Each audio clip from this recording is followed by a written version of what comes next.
God's name be glorified. தேவனுடைய நாமம் மகிமைப்படுவதாக. I thank God for giving me this one more opportunity to speak from His word. தம்முடைய வேத வசனத்திலிருந்து பேசும்படியாக தேவன் தந்த இன்னொரு தருணத்துக்காக நான் அவருக்கு நன்றி செலுத்துகிறேன். It's a very special day in my life because this is the last time that I'm going to stand before my dear brothers and sisters speaking from God's word. இங்கே கூடி வரும் சகோதர சகோதரிகளுக்கு முன்னதாக கடைசி முறையாக நான் நின்று வேத வசனத்திலிருந்து பிரசங்கிக்கும்படியான தருணம் எனக்கு கொடுக்கப்பட்டிருக்கிறபடினாலே இந்த சிறப்பான நாளுக்காக நான் கர்த்தருக்கு நன்றி செலுத்துகிறேன். I have considered it to be a great privilege and I have tried my best to read and understand the word of God so that I may convey it with the truth.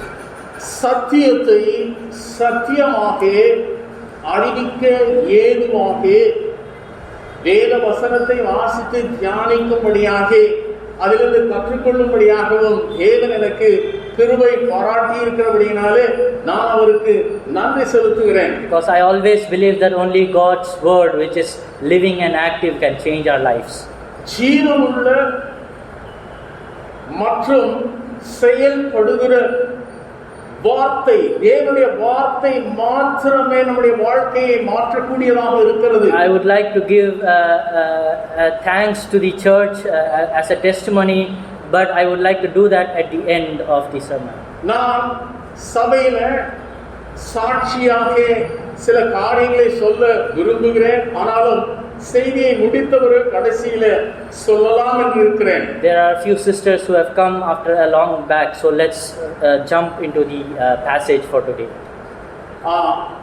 இன்றைக்கும் அநேக நாட்களுக்கு பிறகு, அதாவது குழந்தைகளை அனுமதித்தது நிமித்தமாக சில சகோதரிகள் அநேக நாட்களுக்கு பிறகு வந்து ஐக்கியப்பட கர்த்தர் உதவி செய்திருக்கிறார். ஆகவே so let's jump to the word of God. ஆகவே நாம் உடனடியாக நேரடியாக வேத வசனத்துக்கு கடந்து செல்லலாம். Shall we turn to Luke chapter 10 verse 38 to 42? லூக்கா 10ஆம் அதிகாரம் 38 முதல் 40 வசனங்கள். லூக்கா எழுதின சுவிசேஷம் 10ஆம் அதிகாரம் 38 முதல் 40 வசனங்களை நாம் வாசிக்கலாம். பின்பு அவர்கள் பிரயாணமாய் போகையில் அவர் ஒரு கிராமத்தில் பிரவேசித்தார். அங்கே மார்த்தாள் என்னும் பேர் கொண்ட ஒரு ஸ்திரீ அவரை தன் வீட்டிலே ஏற்றுக்கொண்டாள். அவளுக்கு மரியாள் எண்ணப்பட்ட ஒரு சகோதரி இருந்தாள். அவள் இயேசுவின் பாதத்தருகே உட்கார்ந்து அவருடைய வசனத்தை கேட்டுக்கொண்டிருந்தாள். மார்த்தாளோ பற்பல வேலைகளை செய்வதில் மிகவும் வருத்தமடைந்து அவரிடத்தில் வந்து, ஆண்டவரே, நான் தனியே வேலை செய்யும்படி என் சகோதரி என்னை விட்டு வந்திருக்கிறதை குறித்து உமக்கு கவலை இல்லையா? எனக்கு உதவி செய்யும்படி அவளுக்கு சொல்லும் என்றாள். இயேசு அவளுக்கு பிரதியுத்தரமாக, மார்த்தாளே, மார்த்தாளே, நீ அநேக காரியங்களை குறித்து கவலைப்பட்டு கலங்குகிறாள். தேவையானது ஒன்றே. மரியாள் தன்னை விட்டெடுபடாத நல்ல பங்கை தெரிந்து கொண்டாள் என்றார். It's a very familiar passage to us. இந்த வேத பகுதியானது நாம் மிகவும் நன்றாய் அறிந்துள்ள வேத பகுதி. We know this story. இந்த சம்பவம் நமக்கு மிக நன்றாய் தெரியும். And the principle of this story boils down to the last declaration or the message from our Lord and Savior Jesus Christ. இந்த வேத பகுதியின் முக்கியத்துவத்திலே நாம் கற்றுக்கொள்ள வேண்டிய காரியத்தை கடைசியாக கர்த்தர் அங்கே அறிவிக்கிறார். And that we will focus at the end. கடைசியாக அதை நாம் அங்கே ஒருமுகப்படுத்தி தியானிக்கலாம். So it's a story of two sisters. இது ரெண்டு சகோதரிகளை குறித்தான சம்பவமாக இருக்கிறது. Martha and Mary. மார்த்தாள் மற்றும் மரியாள். We know that they had a brother as well. மாத்திரமல்ல, அவர்களுக்கு ஒரு சகோதரன் இருந்தார் என்று நாம் அறிவோம். And his name was Lazarus. அவருடைய பெயர் லாசரு. And this was a very special family to our Lord and Savior Jesus Christ. இந்த குடும்பமானது நம்முடைய ஆண்டவரும் இரட்சகருமாகிய இயேசு கிறிஸ்துவுக்கு மிக பிரத்யேகமான குடும்பமாக இருந்தது. They were very close to our Lord and Savior Jesus Christ. நம்முடைய ஆண்டவர் இரட்சகராகிய இயேசு கிறிஸ்துவுக்கு இந்த குடும்பமானது மிக நெருக்கமாக இருந்தது. In John chapter 11 verse 3 we read like this. யோவான் எழுதின சுவிசேஷம் 11ஆம் அதிகாரம் 3வது வசனத்திலே நாம் இவ்வண்ணமாக வாசிக்கிறோம். There were sisters who were saying to Jesus that, Lord, behold, he whom you love is sick. அப்பொழுது அவருடைய சகோதரிகள், ஆண்டவரே, நீர் சிநேகிக்கிறவன் வியாதியாய் இருக்கிறான் என்று சொல்ல அவரிடத்திற்கு ஆள் அனுப்பினார்கள். The sick person was Lazarus. அங்கே வியாதியாய் இருந்தவன் லாசரு. And here they are saying, Lord, behold, he whom you love is sick. இங்கே அவர்கள் சொல்லும்போது, ஆண்டவரே, நீர் சிநேகிக்கிறவன் வியாதியாய் இருக்கிறான். John chapter 11 verse 5 we read like this. Jesus loved Martha and her sister and Lazarus. யோவான் 11ஆம் அதிகாரம் 5வது வசனத்திலே வாசிக்கிறோம், இயேசு மார்த்தாளிடத்திலும் அவருடைய சகோதரியினிடத்திலும் லாசருவினிடத்திலும் அன்பாய் இருந்தார். Jesus loved this family. இயேசு இந்த குடும்பத்தில் அன்பு கூர்ந்தார். And in verse 11 of the same chapter, John chapter 11 verse 11, our Lord says to his disciples, our friend Lazarus sleeps, but I go that I may wake him up. யோவான் 11ஆம் அதிகாரம் 11வது வசனத்திலே இவைகளை அவர் சொல்லிய பின்பு அவர்களை நோக்கி, நம்முடைய சிநேகிதனாகிய லாசரு நித்திரை அடைந்திருக்கிறான், நான் அவனை எழுப்பப் போகிறேன் என்றார். Our Lord considered this family as his friend. ஆண்டவர் இந்த குடும்பத்தை தம்முடைய சிநேகிதமாக நண்பர்களாக எண்ணினார். He loved these two sisters. இந்த ரெண்டு சகோதரிகளிடத்திலும் அன்பு பாராட்டினார். Now let's come back to our main passage. நாம் இப்பொழுது வாசித்த லூக்கா 10ஆம் அதிகாரத்துக்கு நாம் திரும்ப வருவோம். We see a situation happening in their life. அவருடைய வாழ்க்கையிலே ஏற்படுகிற ஒரு சூழ்நிலையை இந்த வேத பகுதியிலே நாம் காண்கிறோம். When Jesus with his disciple entered into a village, இயேசுவும் அவருடைய சீஷர்களும் ஒரு கிராமத்தில் பிரவேசித்தார்கள். Martha invites Jesus and his disciple to her house. மார்த்தாள் இயேசுவையும் அவருடைய சீஷர்களையும் தன்னுடைய வீட்டிலே அவள் ஏற்றுக்கொள்கிறாள். And what she is going to learn will change her life and change the life of many of Christ's disciples. அப்பொழுது அவள் ஏற்றுக்கொண்ட பொழுது அவளுடைய வாழ்க்கையிலே ஏற்பட்ட ஒரு பெரிய மாற்றத்தையும் மாத்திரமல்ல, இயேசு கிறிஸ்துவின் சீஷர்களுடைய வாழ்க்கையில இந்நாள் வரைக்கும் ஒரு பெரிய மாற்றத்தை ஏற்படுத்தக்கூடியதாக அந்த காரியங்கள் நடைபெற்றன. Let us talk about three things from this passage. இந்த வேத பகுதியிலிருந்து 3 காரியங்களை குறித்து நாம் சிந்திக்கலாம். The first one is Martha's distraction.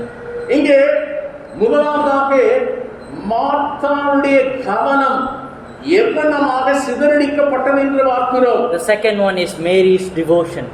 இரண்டாவதாக மரியாளுடைய அர்ப்பணிப்பை நாம் இங்கே பார்க்கிறோம். And finally our Lord's declaration. கடைசியாக நம்முடைய கர்த்தர் அறிவித்த அறிவிப்பை நாம் பார்க்கிறோம். Martha's distraction, மார்த்தாளுடைய கவன சிதறல், Mary's devotion, மரியாளுடைய அர்ப்பணிப்பு, and our Lord's declaration. நம்முடைய கர்த்தர் அறிவித்த அறிவிப்பு.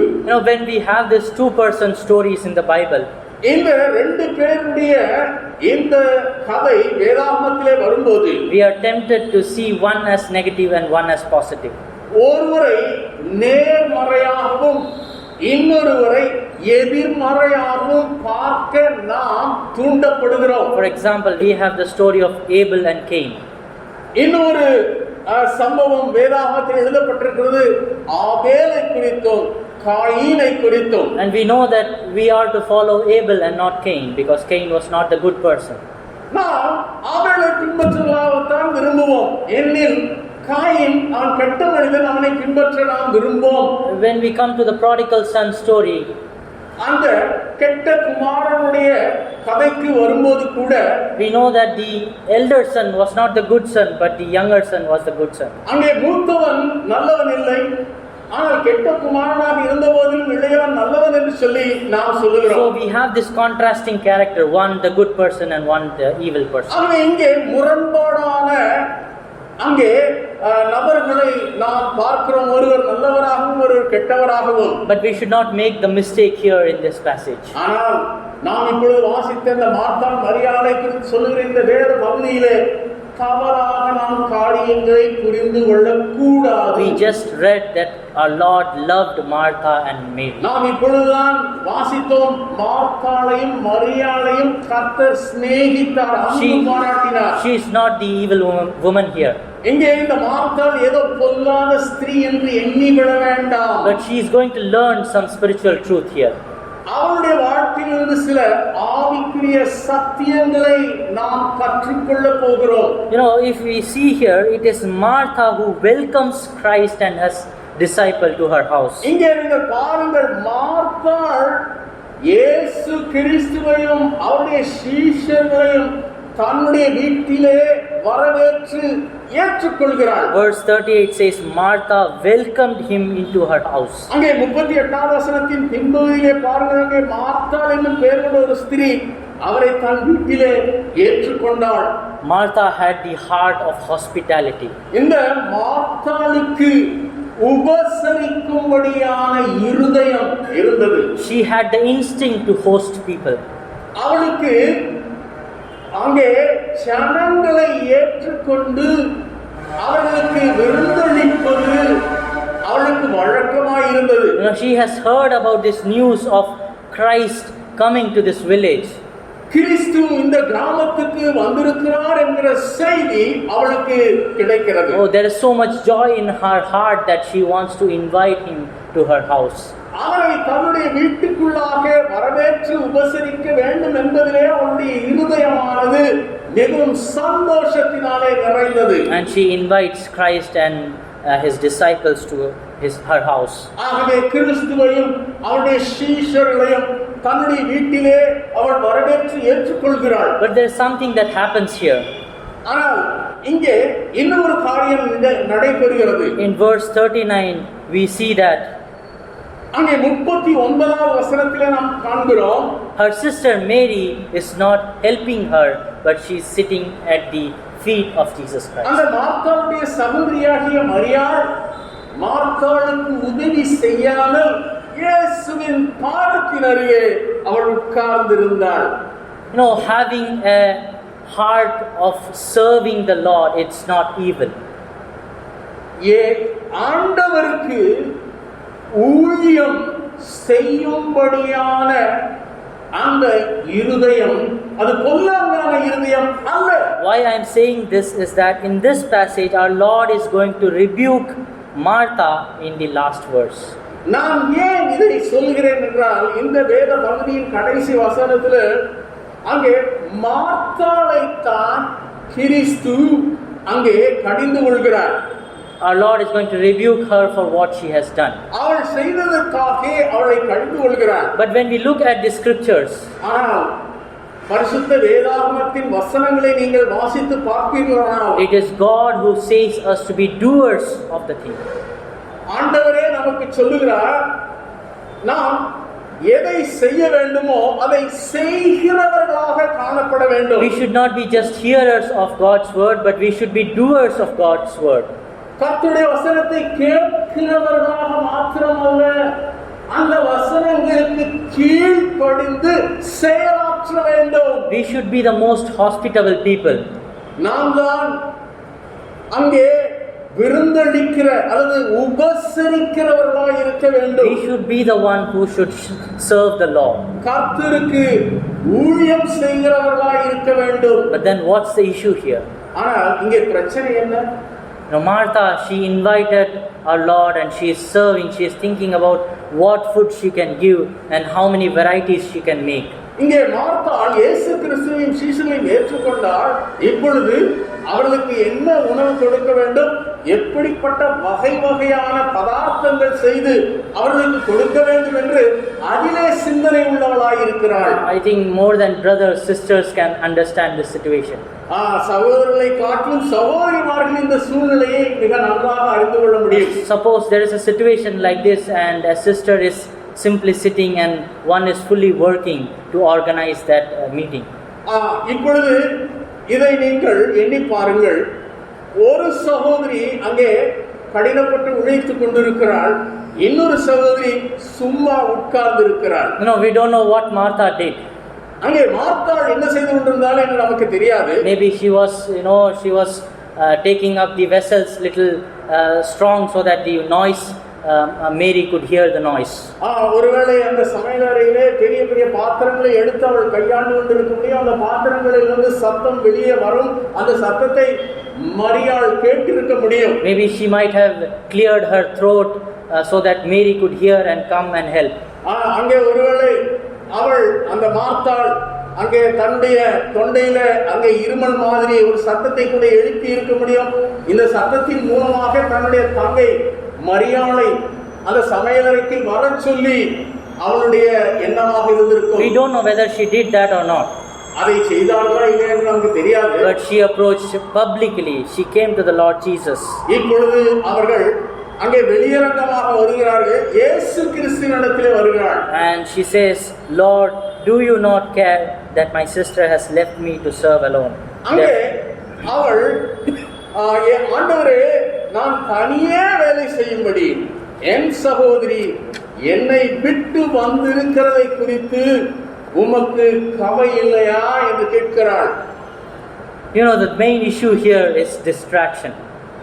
இங்கே முக்கியமான பிரச்சனை என்னவென்றால் கவன சிதறல். Martha has been distracted.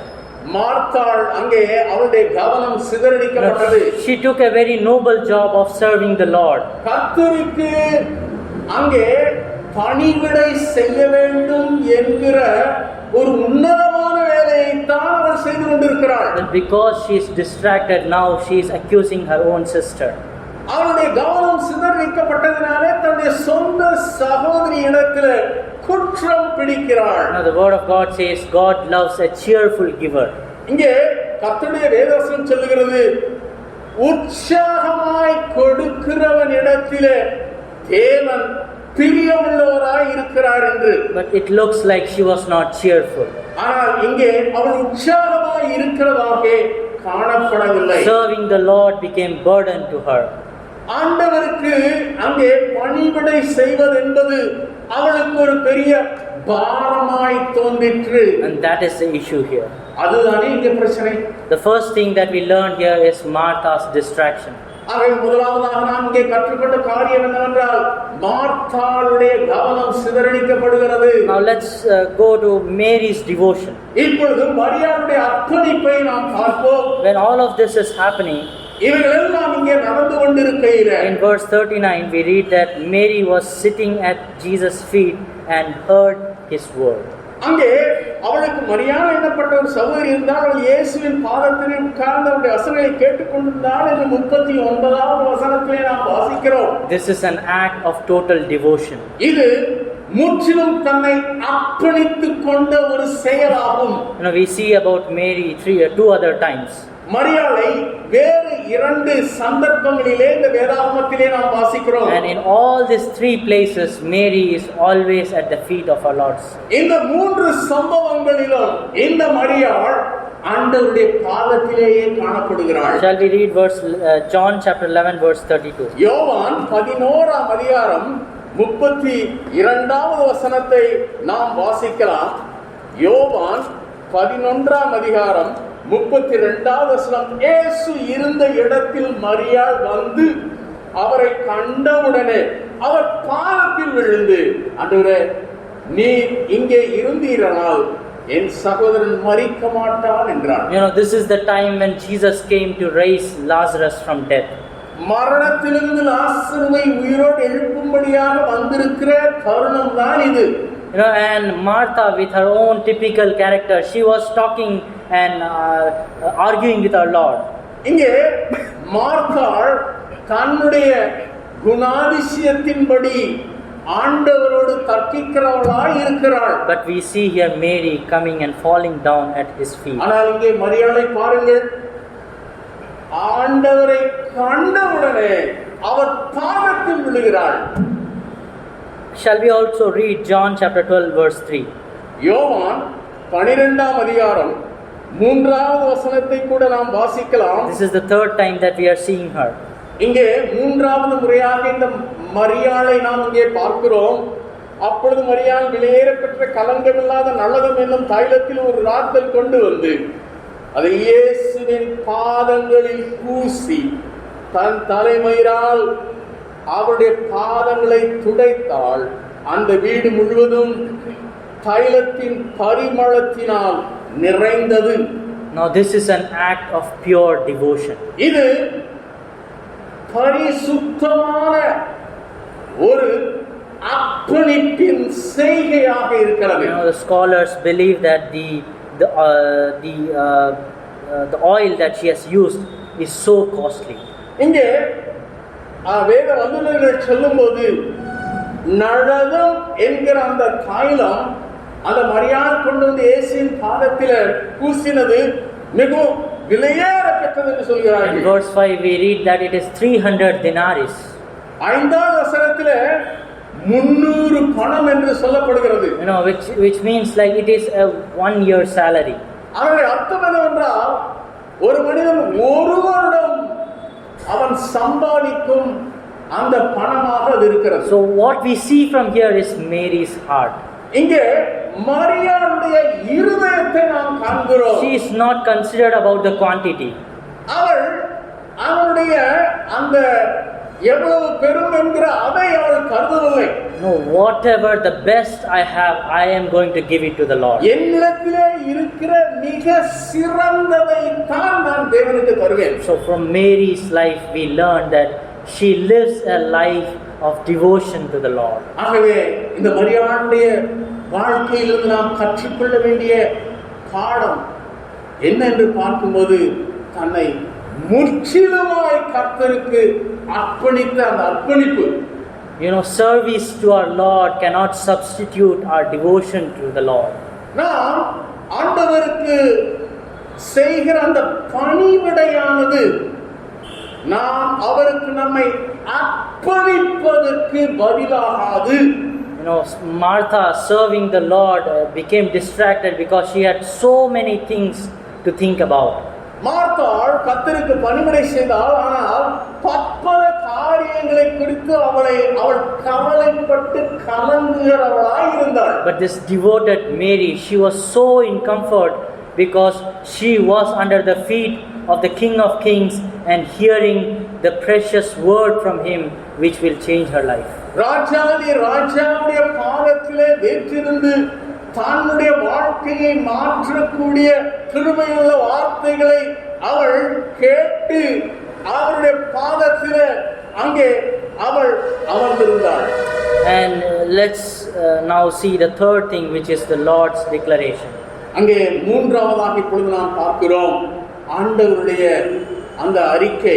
And this is the theme of this passage. அதுவே இந்த வேத பகுதியினுடைய கருப்பொருளாக இருக்கிறது. That's the point that God is making through this passage. இந்த வேத பகுதியின் மூலமாக இந்த ஒரு குறிப்பிட்ட காரியத்தை தேவன் கற்றுக் கொடுக்க விரும்புகிறார். When Martha comes to Jesus with accusation on Mary, அங்கே மரியாளை குற்றம் சொல்லி ஆண்டவரிடத்திலே மார்த்தாள் வந்தபோது, Lord, do you not care that my sister has left me to serve alone? ஆண்டவரே, நான் தனியே வேலை செய்யும்படி என் சகோதரி என்னை விட்டு வந்திருக்கிறதை குறித்து உமக்கு கவலை இல்லையா? This is the reply our Lord gives. அதற்கு பதிலாக ஆண்டவர் இதைத்தான் சொல்லுகிறார். Martha, Martha, மார்த்தாளே, மார்த்தாளே, you are worried and troubled about many things. நீ अनेक காரியங்களை குறித்து கவலைப்பட்டு கலங்குகிறாய். But one thing is needed. தேவையானது ஒன்றே. And Mary has chosen that good part. மரியாள் தன்னை விட்டெடுபடாத நல்ல பங்கை தெரிந்து கொண்டாள். It's not an harsh rebuke. இது ஏதோ ஒரு கடினமான உத்தரவு அல்ல. Scholars believe that the repetition of Martha, like Martha, அங்கே அந்த வேத வல்லுநர்கள் மார்த்தாளே, மார்த்தாளே என்று கர்த்தர் இருமுறை அழைத்தது it's not a harsh rebuke. இது ஏதோ கடினமாய் கடிந்து கொள்ளுதலை குறிக்கிறது அல்ல. It's a rebuke with empathy. அது அவளிடத்தில் அன்பு கூர்ந்து கனிவுடன் சொன்ன வார்த்தைகள். God who loved this wonderful family, ஆண்டவர் இந்த அற்புதமான குடும்பத்தில் அன்பு கூர்ந்தார். is saying, hey Martha, Martha, come here. ஓ மார்த்தா, மார்த்தா, இங்கே வா, இங்கே உட்கார். This is the issue. இதுதான் பிரச்சனை. In serving me, எனக்கு பணிவிடை செய்வதன் மூலமாக you are worried and troubled about many things. அநேக காரியங்களை குறித்து நீ கவலைப்பட்டு கலங்குகிறாய். But one thing is needed. ஆனால் தேவையானது ஒன்றுதான். And Mary has chosen. மரியாள் அதை தெரிந்து கொண்டாள். Mary chose a path of devotion. மரியாள் அர்ப்பணிப்பு என்கிற அதை தெரிந்து கொண்டாள். Mary chose to sit at the feet of Jesus. இயேசுவின் பாதத்திலே வீற்றிருந்து தன்னை அர்ப்பணித்து விட்டாள். அதைதான் அவள் தெரிந்து கொண்டாள். Where do we sit? நாம் எங்கே உட்கார்ந்து இருக்கிறோம்? Under some television preacher who is preaching hours and hours? மணிக்கணக்காக டெலிவிஷனில் போதகம் செய்கிற அந்த போதகத்தை கேட்டுக்கொண்டு உட்கார்ந்து இருக்கிறோமா? Or are we sitting at the feet of our Lord and Savior Jesus Christ in prayer? அல்லது ஜெபத்திலே நம்முடைய ஆண்டவரும் இரட்சகருமாகிய இயேசு கிறிஸ்துவின் பாதத்திலே நாம் வீற்றிருக்கிறோமா? Are we distracted like Martha in doing so many service to the Lord? அல்லது கர்த்தருக்கு பணிவிடை செய்து பல காரியங்களை குறித்து கவலைப்பட்டு கலங்கிக் கொண்டிருந்த மார்த்தாளை போல் இருக்கிறோமா? Or do we choose to sit at the feet of our Lord and Savior Jesus? அல்லது நம்முடைய ஆண்டவரும் இரட்சகருமாகிய இயேசு கிறிஸ்துவின் பாதத்திலே நாம் வீற்றிருக்கிறோமா? The point of this message is priority. ஆகவே இந்த செய்தியினுடைய ஒரு குறிப்பு என்னவென்றால் நாம் எதற்கு முக்கியத்துவம் கொடுக்கிறோம்? What God is teaching here is, who is your priority? இங்கே கர்த்தர் நமக்கு சொல்லிக் கொடுக்க விரும்புவது யார் நம்முடைய வாழ்க்கையில முதல் ஸ்தானத்திலே முக்கியஸ்தராக இருப்பது. There is a very famous illustration. ஒரு புகழ்பெற்ற உதாரணம் இருக்கிறது. There is a jar. ஒரு ஜாடி இருக்கிறது. And there are three materials.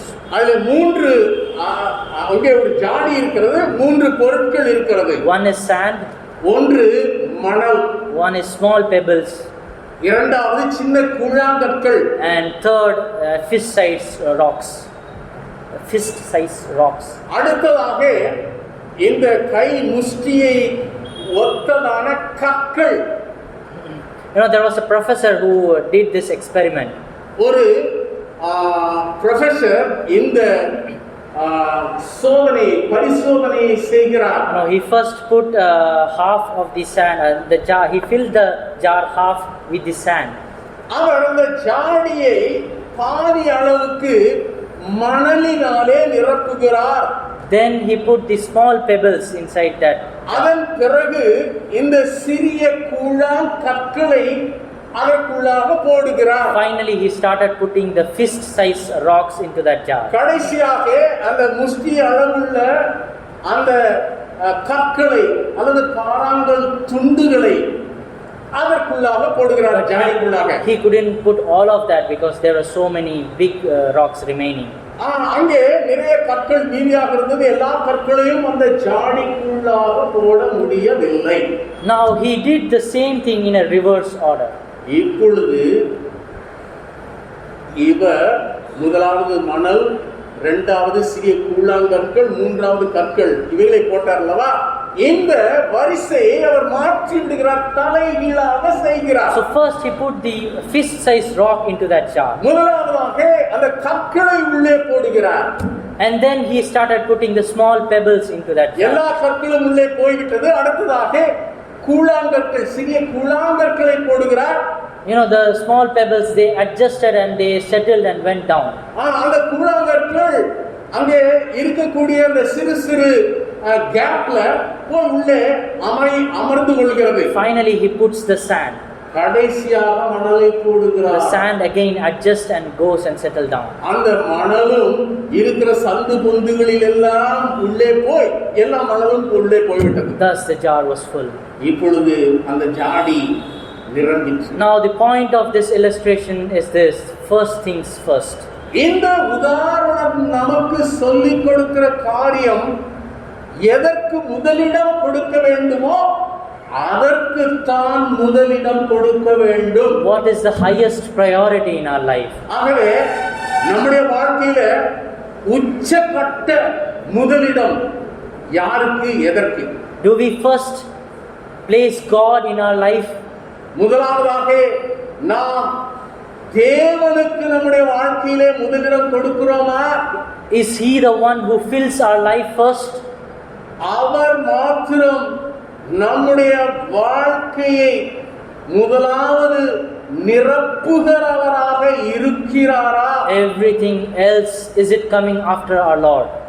மற்றெல்லாம் நம்முடைய கர்த்தருக்கு அடுத்ததாகவே வர வேண்டும். Or are we doing it in the reverse order? அல்லது நாம் தலைகீழாக காரியங்களை செய்து கொண்டிருக்கிறோமா? From this small story, இந்த சிறு கதையிலிருந்து we understand that God wants us to be a devoted believers. நாம் அர்ப்பணிப்புள்ள விசுவாசிகளாக கர்த்தருக்கு இருக்க வேண்டும் என்று கர்த்தர் விரும்புகிறார். He wants us to spend intimate time with Him. நாம் அவரோடு கூட மிக நெருக்கமான நிலைமையிலே, ஆத்மார்த்தமாக என்று சொல்வார்களே அதை போல அவரிடத்திலே நெருங்கி நம்மை அர்ப்பணித்து நாம் காணப்பட வேண்டும். In prayer, in His word, ஜெபத்திலே அவருடைய வார்த்தையை வாசித்து தியானிப்பதிலே, and from that should flow service towards the Lord. அதன் அடிப்படையில் இருந்துதான் தேவனுக்கு நம்முடைய பணிவிடை அல்லது ஊழியம் காணப்பட வேண்டும். When God empowers us, we start doing service for the Lord. நாம் கர்த்தருக்கென்று ஊழியம் செய்யும்போது தேவன் நம்மை பலப்படுத்துகிறார். We see here Martha had the opportunity to invite Lord Jesus into her house. இங்கே மார்த்தாள் தன்னுடைய வீட்டிலே கர்த்தரை வரவேற்கும்படியான ஒரு சந்தர்ப்பம் அவளுக்கு கொடுக்கப்பட்டது. We cannot literally invite Jesus now today. இன்றைக்கு நாம் எழுத்துப்பூர்வமாக இயேசு கிறிஸ்துவை நம்முடைய வீட்டிலே வரவேற்று உபசரிக்க முடியாது. But God says in His word that Jesus is knocking at the door and He wants to come and dine with us. வெளிப்படுத்தின விசேஷம் 3ஆம் அதிகாரம் 20ஆவது வசனத்திலே நாம் வாசிக்கும்போது, இதோ வாசற்படியிலே நின்று தட்டுகிறேன், ஒருவனின் சத்தத்தை கேட்டு அவன் கதவை திறந்தால் நான் அவனுக்குள் வந்து அவனோடு போஜனம் பண்ணுவேன், அவன் என்னோடு போஜனம் பண்ணுவான் என்று கர்த்தர் சொல்லுகிறார். Did you ever hear the voice of Jesus Christ? நீங்கள் எப்போதாகிலும் ஆண்டவராக இயேசு கிறிஸ்துவின் சத்தத்தை, அவருடைய வார்த்தையை கேட்டதுண்டா? Knocking at the door. உங்களுடைய இருதய கதவை அவர் தட்டும்படியான சத்தம் கேட்டதுண்டா? Son, daughter, I want to come in. மகனே, மகளே, உன் இருதயத்துக்குள்ளாய் நான் வர விரும்புகிறேன். Would you like to invite Christ into your heart? இயேசு கிறிஸ்துவை உங்களுடைய இருதயத்துக்குள்ளாக அழைக்க, வரவேற்க உங்களுக்கு விருப்பம் உண்டா? Now, once you have invited, do you want to sit under His feet? அவரை வரவேற்ற பிறகு அல்லது அவரை உங்களுடைய இருதயத்துக்குள்ளாக வரும்படியாக அனுமதித்த பிறகு அவருடைய பாதத்தில் உங்களையே அர்ப்பணித்து காத்திருக்கும் மனதுண்டா? Do you want to make Him your Lord? அவரை உங்களுடைய வாழ்க்கையின் ஆண்டவராக நீங்கள் ஏற்றுக்கொண்டதுண்டா? Like Mary, do you want to give everything to Christ? மார்த்தாளை போல எல்லாவற்றையும், உங்களுக்கு இருக்கிற அனைத்தையும் அவருக்கென்று அர்ப்பணிக்கும் மனமுண்டா? What is that fills our life? நம்முடைய வாழ்க்கையை நிரப்புகிறது என்ன? Is it something else so that there's no room for God? வேறு உலக பிரகாரமான காரியங்களால் நம்முடைய வாழ்க்கையை நிறைத்துவிட்டு கர்த்தருக்கு அதிலே இடமில்லை என்று சொல்கிறோமா? Or is there very less room for God? அல்லது கொஞ்சம் இடத்தை தான் நாம் கிறிஸ்துவுக்கு கொடுத்திருக்கிறோமா? Or is God our highest priority? அல்லது கர்த்தர் நம்முடைய வாழ்க்கையின் முதன்மை ஸ்தானம், உச்சகட்ட ஸ்தானம் அவருக்கென்று நாம் கொடுத்திருக்கிறோமா? And everything else flows from that. மற்ற எல்லா காரியங்களும் அதிலிருந்து தான் கிடைக்க வேண்டும். I would like to conclude here, dear brothers and sisters. எனக்கு அருமையான சகோதர சகோதரிகளே, நான் இங்கே முடிக்க விரும்புகிறேன். May God help us தேவன் தாமே நமக்கு உதவி செய்யட்டும். to live a life devoted to Him. இயேசு கிறிஸ்துவுக்கென்று அர்ப்பணிக்கப்பட்ட ஒரு வாழ்க்கை வாழ்வதற்கு ஏதுவாக நமக்கு தேவன் உதவி செய்யட்டும். That our love for Christ may grow each and every day. ஒவ்வொரு நாளும் கிறிஸ்துவின்பால் நாம் செலுத்தும் அந்த அன்பு பெருகட்டும். That we may give the highest place in our heart to Christ. நம்முடைய இருதயத்திலே கிறிஸ்துவுக்கென்று உச்சக்கட்ட ஸ்தானத்தை இடத்தை கொடுப்போம். Please bear with me. I'll take just 5 more minutes. என்னோடு கூட நீங்கள் பொறுத்துக் கொள்ளுங்கள். இன்னும் ஒரு 5 நிமிடம் மாத்திரம் நான் எடுத்துக்கொள்கிறேன். I just want to thank the church for all the great things that you have done for us as a family. நாங்கள் குடும்பமாக இந்த சபையாருக்கு நன்றி சொல்ல விரும்புகிறோம். இந்த சபையானது எங்களுக்கு பாராட்டின சகல காரியங்களுக்காக நன்றி செலுத்துகிறோம். There are many brothers and sisters who couldn't come today, so I hope that uncle will convey our thanks the coming weeks. அநேக சகோதரர்கள் இந்த நாளிலே வர முடியவில்லை. வருகிற வாரத்தில் அங்கிள் அவர்களுக்கு சகோதரருடைய அந்த நன்றி அறிதலை தெரிவித்துக் கொள்வார் என்று நம்புகிறேன். We would first like to thank uncle and auntie. முதலாவதாக அங்கிள் அண்ட் ஆன்டிக்கு நாங்கள் நன்றி சொல்ல விரும்புகிறோம். I remember it was 5 years back when I was just a stranger and messaged uncle that can I come to this church. 5 வருடங்களுக்கு முன்னதாக ஒரு அந்நியனாக அங்கிளுக்கு ஒரு message அனுப்பினேன், நாங்கள் உங்கள் சபைக்கு வரலாமா என்று. And he invited me and you can come as a family. நீங்கள் குடும்பமாக வாருங்கள் என்று சொல்லி அவர் எங்களை வரவேற்றார். And we never thought that first coming would lead us to this 5 years long close relationship. முதலாவது நாங்கள் இங்கே வந்தபோது 5 வருடங்கள் இந்த வருகை ஐக்கியம் உறவு நீடிக்கும் என்று நாங்கள் கருதவில்லை. We thank uncle and auntie for encouraging us. எங்களை உற்சாகப்படுத்தினதற்காக அங்கிள் ஆண்டிக்கு நன்றி செலுத்துகிறோம். Especially involving in different ministries of this church. இந்த சபையின் அநேக ஊழியங்களிலே எங்களை அவர்கள் ஈடுபடுத்தினார்கள், அதற்காக நன்றி செலுத்துகிறோம். I considered those privileges as something very great. இந்த ஸ்லாக்கியங்கள் மகத்தானது என்று நான் கருதுகிறேன். And I praise and thank God for that. அதற்காக நான் கர்த்தருக்கு நன்றி செலுத்துகிறேன். We totally enjoyed the fellowship. நாங்கள் இந்த ஐக்கியத்தை முழுமையுமாக நாங்கள் அனுபவித்தோம் சந்தோஷமாக. The lunch and the tea that we had every Sunday in auntie's house. ஆண்டியுடைய வீட்டிலே நாங்கள் உட்கொண்ட அந்த அந்த பகலுணவு மற்றும் தேநீர் இவைகள் நினைத்து பார்க்கிறோம். So we really thank uncle and auntie from the bottom of our hearts. எங்களுடைய இருதயத்தின் ஆழத்திலிருந்து அங்கிளுக்கும் ஆண்டிக்கும் நாங்கள் நன்றி செலுத்துகிறோம். And I cannot name each and every brothers because I may leave out some names. நான் ஒவ்வொருவரையும் பெயர் சொல்ல முடியாது. அப்படி சொல்ல ஆரம்பித்தால் யாராவது விட்டு போய்விடும். So that's why I know and you know how the fellowship that we had and how close we were. எனக்கு தெரியும், உங்களுக்கு தெரியும் எப்படிப்பட்டதான ஒரு ஒரு அன்பின் ஐக்கியம் உறவு நமக்கு இருந்தது என்று. So we just want to convey that we enjoyed that fellowship.